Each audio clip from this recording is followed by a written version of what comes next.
Banks 101, we back live, YouTube. So we just got our brand new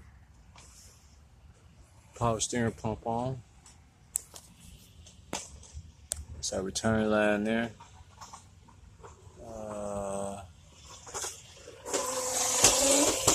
Pressure line here, or something like that. Well, it's the hose that go to the reservoir and go right here. Shit, we got it on.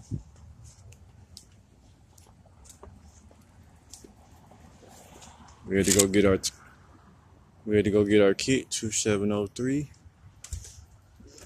There's our wheel. That's the collars to remove it. Here's the wheel. And here is the old pump. It was just just wasn't getting that right.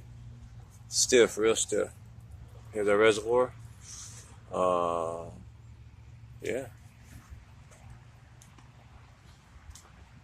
So Banks 101, we're gonna finish putting it back together.